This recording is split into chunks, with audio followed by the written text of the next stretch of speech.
UDF-ൻ ഭരണസമിതി അടച്ചുപൂട്ടലിൽ പ്രതിഷേധിക്കുക. ഇൻക്വിലാബ് സിന്ദാബാദ്. ഇൻക്വിലാബ് സിന്ദാബാദ്.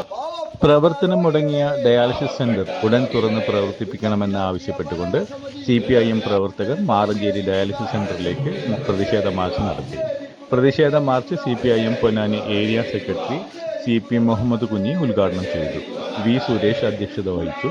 PC മൊയ്തീൻ സ്വാഗതവും KP Rajan നന്ദിയും പറഞ്ഞു.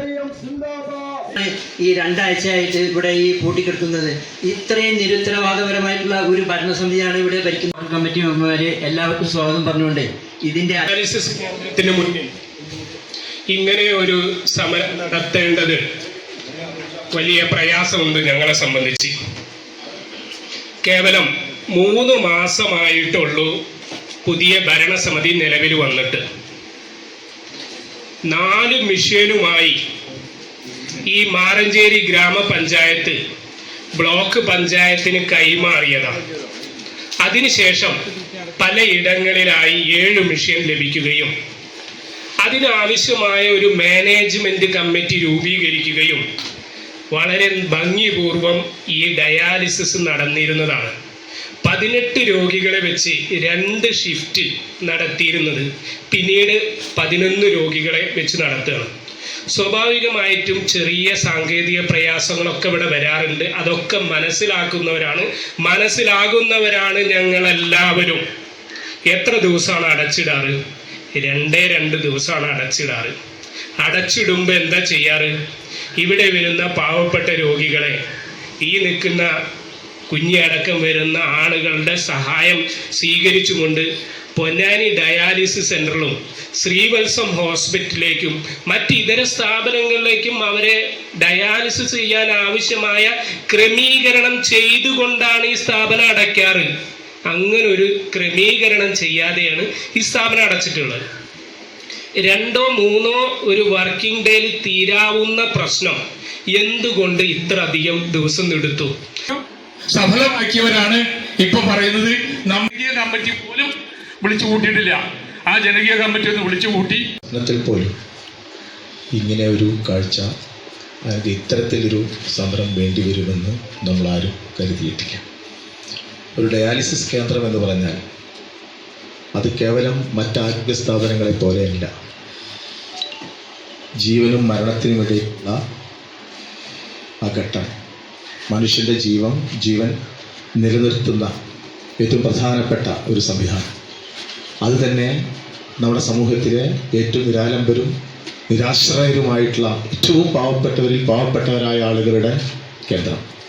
അതും ഈ നാട്ടിലെ പ്രവാസി സമൂഹം ഉൾപ്പെടെയുള്ള ജീവകാരുണ്യ പ്രവർത്തനങ്ങളിൽ തൽപരരായിട്ടുള്ള കക്ഷിരാഷ്ട്രീയ ഭേദമന്യേ എല്ലാവരും കണ്ണിലെ കൃഷ്ണമണി പോലെ കാത്തു സൂക്ഷിക്കുന്ന ഒരു ആതുര കേന്ദ്രം. ആ ആതുര കേന്ദ്രത്തെ സംബന്ധിച്ചിടത്തോളം ഇവിടെ സൂചിപ്പിച്ചതുപോലെ സർക്കാർ സംവിധാനം കൊണ്ട് പൂർണ്ണമായിട്ടും നമ്മുടെ വർദ്ധിച്ചു വരുന്ന ഈ ഡയാലിസിസ് പൂർത്തിയാക്കാൻ അല്ലെങ്കിൽ അത് തുടർച്ചയായി ചികിത്സ നടത്താൻ കഴിയില്ല. ഡയാലിസിസ് എന്ന് പറയുമ്പോൾ നമുക്കെല്ലാം അറിയാവുന്നതുപോലെ കേവലം ഒരു 10 15 അല്ലെങ്കിൽ 1 വർഷമോ അല്ലെങ്കിൽ 2 വർഷമോ കൊണ്ട് അവസാനിക്കുന്ന ഒരു പ്രതിഭാസമല്ല. മരണം വരെ അനിവാര്യമായ ഒന്നാണ് ഡയാലിസിസ്.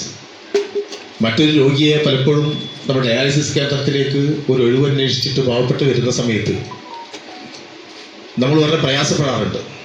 അതൊന്ന് ഒരു കട്ടിൽ ഒഴിയണമെങ്കിൽ ഒന്നുകിൽ കിഡ്നി മാറ്റിവെക്കണം, അതല്ലെങ്കിൽ മരണം. ഇതല്ലാതെ മറ്റൊരു മാർഗമില്ല. അപ്പം അതുകൊണ്ട് തന്നെ ഒരു ഡയാലിസിസ് കേന്ദ്രത്തിലേക്ക് വരുന്ന ഒരു രോഗിയെ സംബന്ധിച്ചിടത്തോളം അദ്ദേഹം മാത്രമല്ല അതിൻ്റെ ഭാഗമായി മാറുന്നത്. ആ കുടുംബത്തിൽ അധ്വാനിക്കാൻ കഴിയാവുന്ന ആളുകൾ, മക്കളോ അതല്ലെങ്കിൽ ഭാര്യയോ കൂടെ ആ ഡയാലിസിസ് നടക്കുന്ന മണിക്കൂറുകളോളം അവരെ കൂടെ ഇരിക്കാനും അവരെ കൊണ്ടുവരാനും കൊണ്ടുപോകാനും ഒക്കെയുള്ള എല്ലാ അർത്ഥത്തിലുള്ള പരിചരണവും ആവശ്യമുള്ള ഒരു പ്രവർത്തനം.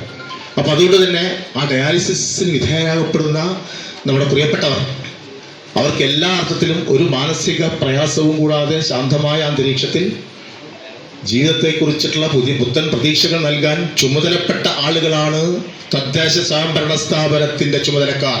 ആ ചുമതല കൃത്യമായി നിർവഹിച്ചിട്ടില്ല എന്നാണ് നമുക്ക് ഈ 3-4 മാസത്തിനകം തന്നെ ബോധ്യപ്പെടുന്നത്. ഇപ്പോൾ തന്നെ ഇതൊരു ഭാരമായി തോന്നി തുടങ്ങിയോ നിങ്ങൾക്ക് പ്രിയപ്പെട്ടവരെ? ഒരു ഡയാലിസിസ് കേന്ദ്രം, ഒരു ആതുര കേന്ദ്രത്തെ എങ്ങനെ സംരക്ഷിക്കണം, കണ്ണിൽ എണ്ണയൊഴിച്ച് അതിനെങ്ങനെ പരിപാലിക്കണം എന്നതിനെ കുറിച്ച് ഒരു ധാരണയില്ലാതെ പോയ ആളുകളായി മാറിയല്ലോ എൻ്റെ പ്രിയപ്പെട്ട സുഹൃത്തുക്കൾ. പ്രിയപ്പെട്ടവരെ, ഒരു ഡയാലിസിസ് കേന്ദ്രത്തിന് ഇപ്പൊ പറയുന്നത് RO പ്ലാന്റിന്റെ പ്രശ്നമാണ്. RO പ്ലാന്റ് പ്രശ്നം അങ്ങനെയാണോ? ജലശുദ്ധീകരണ പ്ലാന്റ് എങ്ങനെയാണത് പരിപാലിക്കേണ്ടത്? അതിന് കൃത്യമായിട്ടൊരു മോണിറ്ററിങ് വേണം. മോണിറ്ററിങ് ഇല്ലാത്തത് കൊണ്ടാണ് പെട്ടെന്ന് തോന്നുന്നത് അണുബാധ വരാനുള്ള സാധ്യത വരുന്നത്.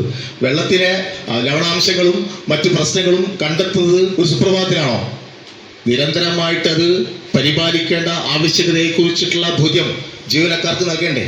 ജീവനക്കാർ അത് പരിപാലിക്കണ്ടേ? അത് സർവീസ് കൃത്യമായിട്ട് നടക്കുന്നുണ്ടോ എന്ന് പരിശോധിക്കണ്ടേ? അതിൽ വരുന്ന ഒരു ബുക്ക് ഇത് സംബന്ധിച്ച് രജിസ്റ്റർ തയ്യാറാക്കി വെക്കണ്ടേ? വെള്ളത്തിന്റെ പ്രശ്നങ്ങൾ എന്താണെന്ന് നേരത്തെ അറിയണ്ടേ? വെള്ളം കൃത്യമായി ടെസ്റ്റ് നടത്തേണ്ടേ? പരിശോധന നടത്തേണ്ടേ? അതിന്റെ മറ്റംശങ്ങളെക്കുറിച്ചും മറ്റു കാര്യങ്ങളെക്കുറിച്ചും കൃത്യമായ ധാരണ വേണ്ടേ? ഇതൊരു പ്രയാസവുമില്ലാതെ ഇവരുടെ ഡയാലിസിസ് പ്രവർത്തനം കൃത്യമായി നടന്നു പോകാൻ ഒരു പ്രതിബദ്ധവുമില്ലാതെ മുന്നോട്ട് കൊണ്ടുപോകുന്നതിന് കൃത്യമായ പരിശോധനയും കൃത്യമായ നൈപുണ്യവുമില്ലാതെ തിരിഞ്ഞു നോക്കാതെ നേരത്തെ സൂചിപ്പിച്ചല്ലോ, ഇവിടെ മാനേജ്മെന്റ് കമ്മിറ്റി വിളിച്ചു കൂട്ടിയിട്ട് കാലമേറെയായി എന്നാണ് പറയുന്നത് അല്ലേ? അപ്പോൾ ഒരു ഡയാലിസിസ് കേന്ദ്രത്തിനെ സംബന്ധിച്ചിടത്തോളം കക്ഷി രാഷ്ട്രീയ ഭേദമന്യേ മുഴുവൻ ആളുകളുടെയും സഹായവും അതോടൊപ്പം തന്നെ അതിനെ നിരന്തരം നിരീക്ഷിക്കുന്നതിനും പരിപാലിക്കുവാനും മേൽനോട്ടം നടത്തുവാനും ഉത്തരവാദപ്പെട്ട ചുമതലക്കാരെയും നിയോഗിക്കേണ്ട ചുമതല ഒരു ഭരണസമിതിയെ സംബന്ധിച്ചിടത്തോളം ഉണ്ട്. മാത്രമല്ല, ഇനി ഇങ്ങനെ വന്നാൽ അനിവാര്യ ഘട്ടത്തിൽ ചിലപ്പോൾ വളരെ പ്രയാസപ്പെടുന്ന ഘട്ടത്തിൽ ചിലപ്പോൾ അങ്ങനെ സംഭവിച്ചു പോകും, ഇല്ല എന്ന് പറയുന്നില്ല. പക്ഷെ സംഭവിച്ചു കഴിഞ്ഞാൽ എന്ത് ചെയ്യണം? ആ രോഗികളെ നീ വിട്ടു പോടാന്നാണോ പറയാ?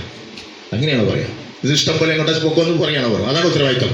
ആ രോഗിയുടെ ഇവിടുത്തെ ആ ഡയാലിസിസിന് വിധേയമാക്കപ്പെടുന്ന ആളുടെ എല്ലാ അർത്ഥത്തിലുള്ള പരിപാലനവും അതിന്റെ ചികിത്സയും ഉറപ്പുവരുത്തേണ്ട ചുമതല ആ ഡയാലിസിസ് കേന്ദ്രത്തിനുണ്ട്, അവിടുത്തെ ചുമതലക്കാരുണ്ട്. അത് നിഷേധിച്ചത് കടുത്ത അനീതിയാണ്. ഇതിലും